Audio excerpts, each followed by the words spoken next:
Cukup ya? Oke, silakan. Nunggu di ruang transit lagi.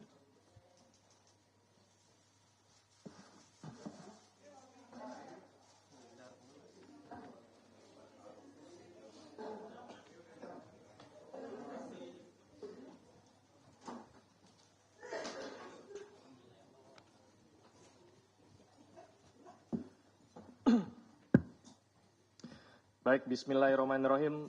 Assalamualaikum warahmatullahi wabarakatuh. Yang kami hormati Bapak Wakil Ketua Bapak Ibnu Basuki Widodo, Bapak Direktur Penyidikan Bapak Asep Guntur Rahayu, rekan-rekan jurnalis yang berbahagia, pada sore hari ini Komisi Pemberantasan Korupsi akan menyampaikan rilis penahanan untuk perkara yang melibatkan tersangka Wali Kota Semarang.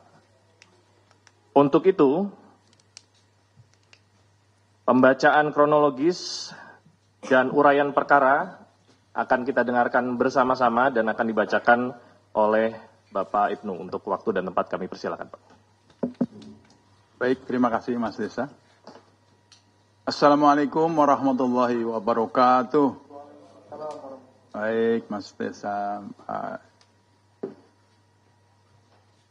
Direktur, dan rekan-rekan media yang saya hormati, saya akan membacakan mengenai hal tersebut. Baik ya, saya bacakan.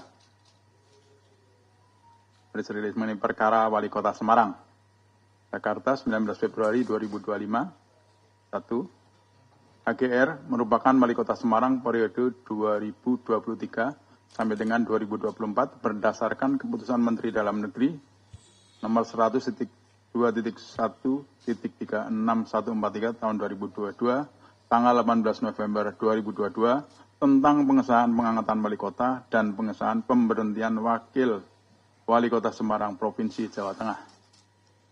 AB merupakan Ketua Komisi D DPRD Provinsi Jawa Tengah periode 2019-2024 berdasarkan surat keputusan Komisi Pemilihan Umum Provinsi Jawa Tengah tanggal 12 Agustus 2019 tentang penetapan calon terpilih anggota Dewan Perwakilan Rakyat Daerah Provinsi Jawa Tengah dalam pemilihan umum tahun 2019. Bahwa AB merupakan suami dari HGR yang juga sebagai representasi dari Wali Kota Semarang. Sehingga setiap arahan dan perintah dari AB dianggap sebagai arahan dan perintah dari Wali Kota Semarang.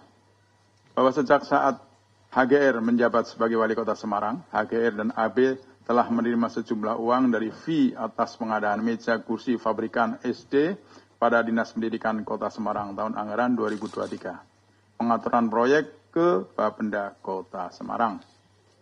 Bahwa kronologi sikat masing-masing peristiwa tersebut adalah sebagai berikut. 1. Pengadaan meja kursi fabrikasi SD pada Dinas Pendidikan Kota Semarang tahun anggaran 2023.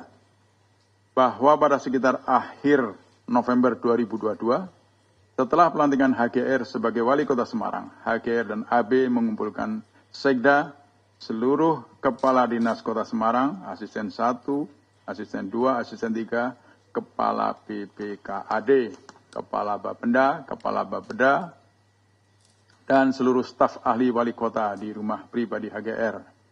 Saat itu HGR menyampaikan bahwa Kepala OPD harus mengikuti dan mendukung perintah dari HGR dan AB. Bahwa pada tanggal 17 Desember 2022, AB memperkenalkan MA, Sekretaris Distrik kepada RUD, Direktur PT DK Sari Kasa, dan memerintahkan MF untuk menunjuk PT tersebut menjadi penyedia pengadaan meja kursi yang akan dianggarkan dalam APBD P tahun anggaran 2023. Bahwa pada bulan Juni 2023 HGR memerintahkan masing-masing OPD untuk menyisihkan 10% anggaran untuk digunakan di APBDP. Dan HGR meminta Dinas Pendidikan untuk mengurangi beberapa pekerjaan fisik.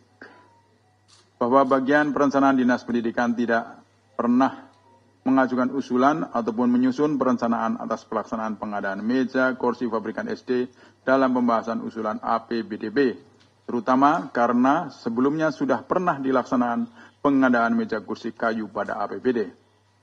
Bahwa pada bulan Juli 2023, AB memerintahkan BB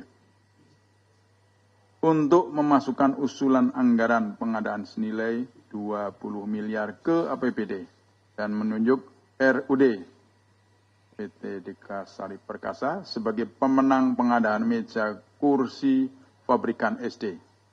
Selain itu, AB memerintahkan KA untuk mengurus teknis terkait penunjukan PT tersebut atas perintah tersebut. Kemudian Kapendi selanjutnya memerintahkan MF untuk menunjuk PT Deka Sari Perkasa.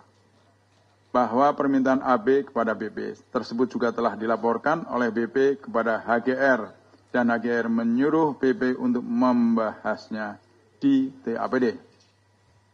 Atas perintah AB tersebut, selanjutnya MA memproses penyusunan anggaran pengadaan meja kursi sebesar 20 M dalam APBDP tahun anggaran 2023 dan MF melakukan pengaturan untuk memenangkan PT Deka Sari Perkasa dengan cara menyusun spek sesuai dengan spek milik PT Deka Sari Perkasa.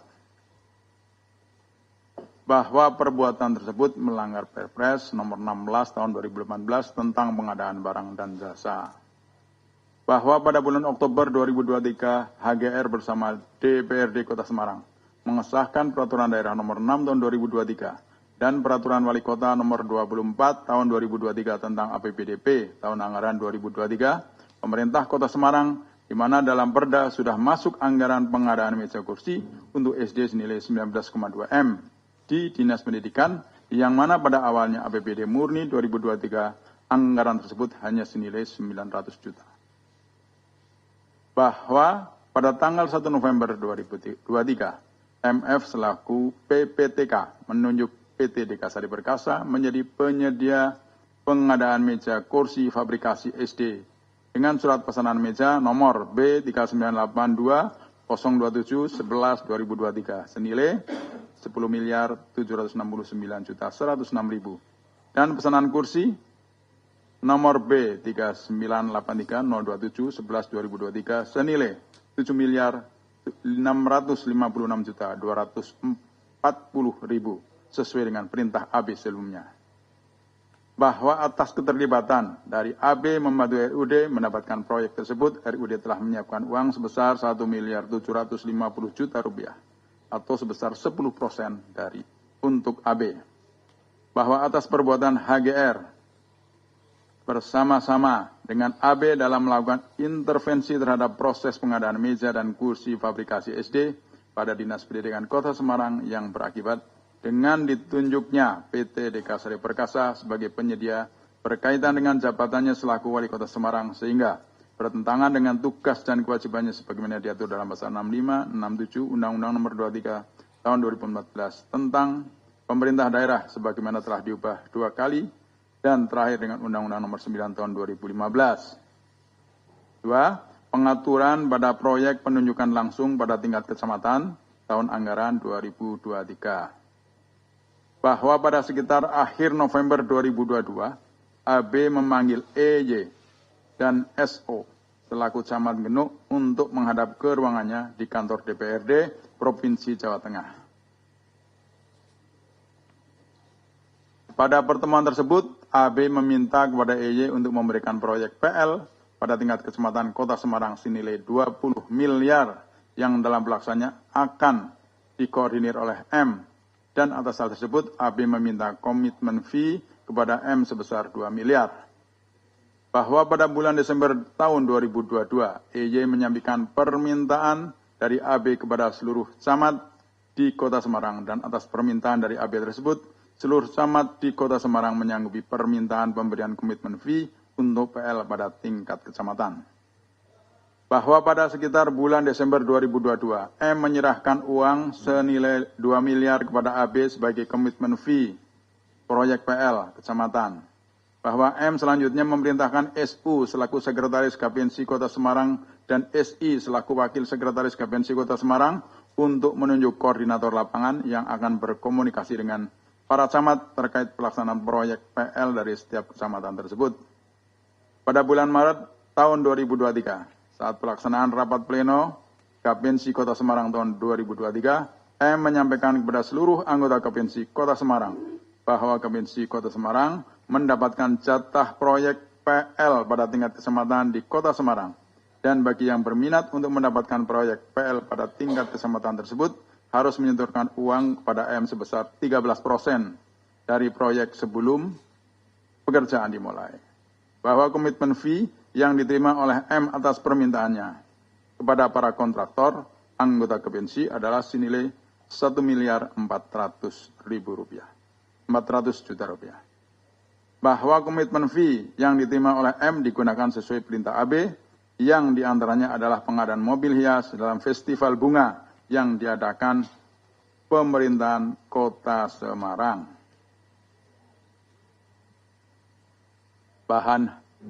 Bahwa HGR mengetahui adanya komitmen fee tersebut dan meminta M untuk menggunakan komitmen fee tersebut untuk kepentingan Pemkot Semarang yang tidak dianggarkan dalam APBD.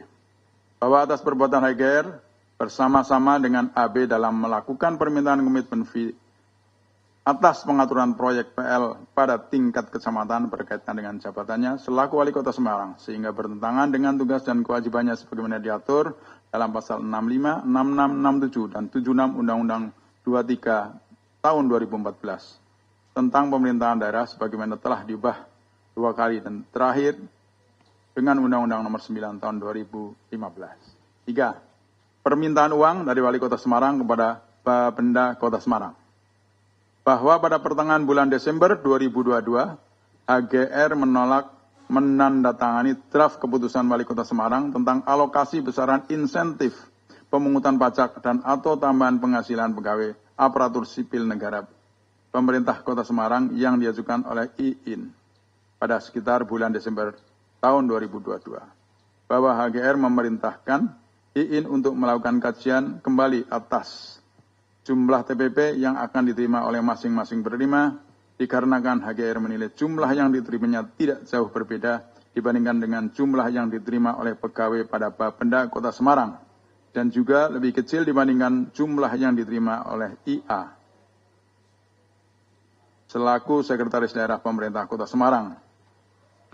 Bahwa atas dasar tersebut, IIN berkonsultasi dengan SI selaku Kepala Bagian Hukum Pemerintahan Kota Semarang, disingkat Kabag Hukum Pemkot Semarang, dan ESR selaku Kasubag Perencanaan Produk Hukum Penetapan Bagian Hukum Sedda Kota Semarang. Bahwa SI dan ESR bersama-sama dengan IIN menghadap HGR untuk menjelaskan terkait draft keputusan Wali Kota Semarang tentang alokasi besaran insentif pemungutan pajak dan atau tambahan penghasilan pegawai aparatur sipil negara pemerintah Kota Semarang, dan mendapatkan pertanyaan yang sama dari HGR perihal jumlah TPP yang akan diterima oleh masing-masing penerima. Bahwa ESR menyampaikan kepada IIN bahwa atas TPP tersebut, bahwa HGR meminta tambahan atas jumlah yang seharusnya diterima sebagaimana tercantum dalam draft keputusan Wali Kota Semarang tentang alokasi besaran insentif pemungutan pajak dan atau tambahan penghasilan pegawai aparatur sipil negara pemerintah Kota Semarang tersebut. Bahwa pada tanggal 26 Desember 2022, HGR menandatangani draft keputusan Wali Kota Semarang tentang alokasi besaran insentif pemungutan pajak dan atau tambahan penghasilan pegawai aparatur sipil negara pemerintah Kota Semarang yang kembali diajukan dan meminta kepada IIN untuk memberikan uang tambahan setiap triwulannya. Bahwa atas permintaan dari HGR pada periode bulan April sampai dengan Desember 2023, IIN memberikan uang sekurang-kurangnya Rp2.400.000.000 kepada HGR dan AB yang dipotong dari iuran sukarela pegawai Bapeda Kota Semarang dari TPP triwulan 1 sampai dengan 4 tahun 2023 dengan rincian pemberian per orang per triwulan Rp300 juta. Khusus uang triwulan 4, HGR memerintahkan IIN untuk menyimpan uang tersebut terlebih dahulu. Bahwa perbuatan HGR meminta tambahan uang atas tambahan penghasilan pegawai dari insentif pungutan pajak telah melanggar pasal 7 ayat 1 huruf B Peraturan Pemerintah Republik Indonesia nomor 69 tahun 2010 tentang tata cara pemberian dan pemanfaatan insentif pemungutan pajak daerah dan retribusi daerah. Bahwa penerimaan pembayaran atas permintaan dari HGR kepada IIN adalah pembayaran di luar penerimaan yang sah sebagaimana diatur dalam pasal 4 ayat 1 huruf C, pasal 4 ayat 2, pasal 7 dan pasal 8 ayat 1. Perubahan atas peraturan pemerintah nomor 9 tahun 1980 tentang hak keuangan administrasi kepala daerah, wakil kepala daerah dan bekas kepala daerah, bekas wakil kepala daerah, serta janda dudanya sebagaimana telah beberapa kali diubah terakhir dengan peraturan pemerintah nomor 16 tahun 1993. Atas penjelasan tersebut di atas, KPK telah menetapkan saudara HGR dan saudara AP sebagai tersangka dugaan tidak pidana korupsi, menerima hadiah atau janji terkait dengan pengadaan barang dan jasa di lingkungan pemerintah Kota Semarang tahun 2023 sampai dengan tahun 2024. Dan meminta menerima memotong pembayaran kepada pegawai negeri atau penyelenggara negara yang lain atau kepada kas umum seolah-olah pegawai negeri atau penyelenggara negara yang lain atau kas umum tersebut mempunyai utang kepadanya terkait dengan insentif pemungutan pajak dan retribusi daerah Kota Semarang tahun 2023 sampai dengan tahun 2024 dan menerima gratifikasi sebagaimana dimaksud dalam pasal 12 huruf A, pasal 12 huruf B, pasal 12 huruf F, pasal 12 huruf B besar, Undang-Undang nomor 31 tahun 1999 tentang pemberantasan tindak pidana korupsi, sebagaimana telah diubah dengan Undang-Undang nomor 20 tahun 2001 tentang perubahan atas Undang-Undang nomor 31 tahun 1999 tentang pemberantasan tindak pidana korupsi, Yungto, pasal 55 ayat 1 ke 1 Kitab Undang-Undang Hukum Pidana, bahwa terhadap saudara HGR dan saudara AP dilakukan penahanan rumah tahanan negara kelas 1 Jakarta Timur, cabang rumah tahanan KPK selama 20 hari, terhitung sejak 19 Februari 2025 sampai dengan tanggal 10 Maret 2025. Demikian, terima kasih. Baik, terima kasih Pak Ibnu. Ya. Rekan-rekan sekalian, kami buka sesi pertanyaan khusus untuk perkara yang baru saja dibacakan penjelasannya oleh Bapak Ibnu. Silakan, bila ada yang ingin bertanya. Ya. Mohon disampaikan nama dan dari media mana ya? Terima kasih, selamat sore. Mohon izin Pak, saya Bayu dari sinpo.id. Mau tanya kemarin ketika beberapa hari sebelum yang ini, kan ada